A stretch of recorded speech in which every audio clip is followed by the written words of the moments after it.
రైళ్లే కాదు, విమానాలు కూడా జీవితకాలం లేటుగా ప్రయాణిస్తాయా?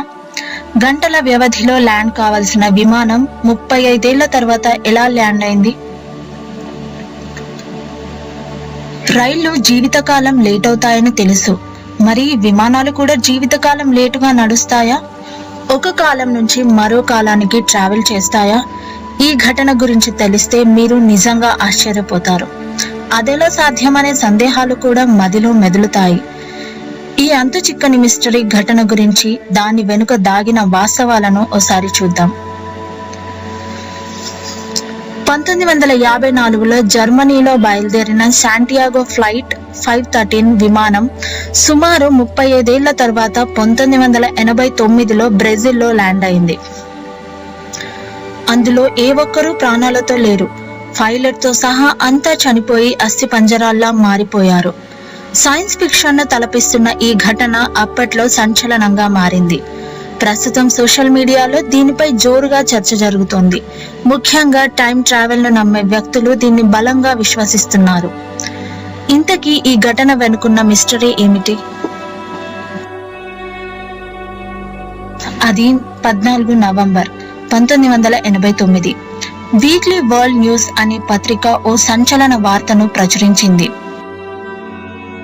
35 ఏళ్ల కిందట మిస్ అయిన ఫ్లైట్ 513 విమానం అక్టోబర్ 12, 1989లో బ్రెజిల్లోని పార్టో అలెగ్రే విమానాశ్రయంలో ల్యాండ్ అయిందని, అందులో 92 అస్థిపంజరాలు ఉన్నాయని ఆ వార్తలో పేర్కొంది.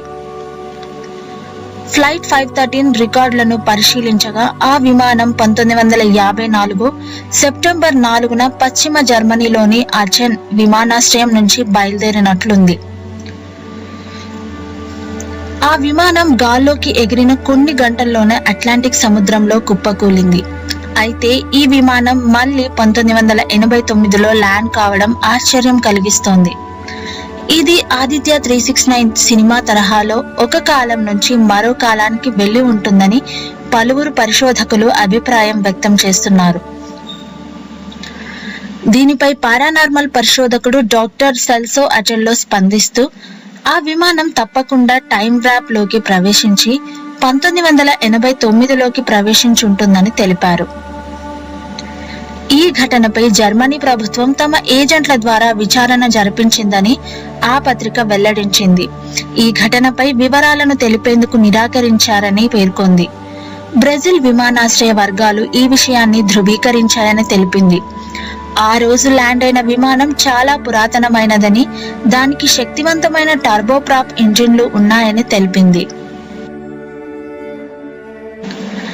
ఈ ఘటనలో మరో చిత్రమైన విషయం ఏమిటంటే, ఆ విమానంలో ఉన్న 88 ప్రయాణికులే కాదు, 4 విమాన సిబ్బంది కూడా అస్థి పంజరాల్లా మారిపోయారు. వీరిలో ఆ విమానం నడిపే పైలట్ కూడా ఉన్నాడు. ఈ నేపథ్యంలో ఈ ఘటనపై ఎన్నో అనుమానాలు నెలకొన్నాయి.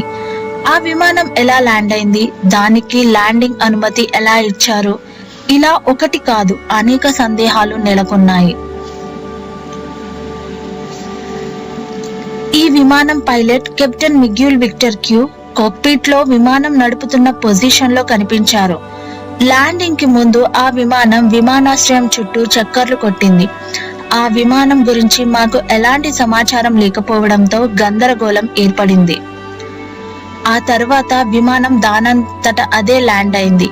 పైలట్ చనిపోయి ఉన్న ఆ విమానం క్రాష్ ల్యాండ్ కాకపోవడం ఆశ్చర్యం కలిగించింది అని విమానాశ్రయ సిబ్బంది తెలిపారు. ఐర్విన్ ఫిషర్ అనే విలేకరి రాసిన ఆ వార్త అప్పట్లో సంచలనంగా మారింది. ఈ నేపథ్యంలో విమానాశ్రయ అధికారుల తీరుపై పలువురు నిరసన వ్యక్తం చేశారు. ఈ విషయాన్ని గోప్యంగా ఉంచడం నేరం, ఆ విమానంలోని ప్రయాణికుల వివరాలు తెలుసుకొని ఆ సమాచారం వారి బంధువులకు పంపించండి అంటూ పలువురు ప్రభుత్వానికి విజ్ఞప్తి చేశారు. అయితే ప్రజల భయాందోళనకు గురవుతారనే ఉద్దేశంతోనే ప్రభుత్వం ఈ వార్తను ధృవీకరించి ఉండదని మరికొందరు చెబుతున్నారు.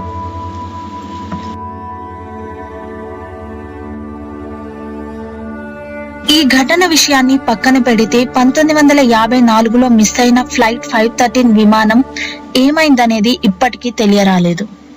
దానికోసం ఏళ్ల తరబడి గాలించినా ఫలితం దక్కలేదు.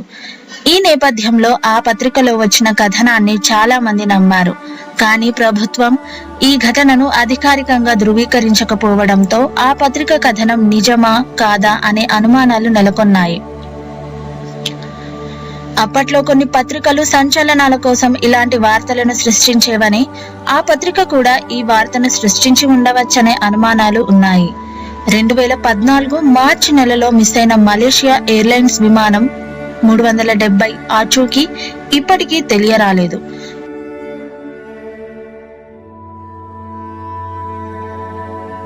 దీంతో చాలా మంది అది కూడా టైం వ్రాప్ లోకి వెళ్లిపోయి ఉండవచ్చని సందేహాలు వ్యక్తం చేస్తున్నారు.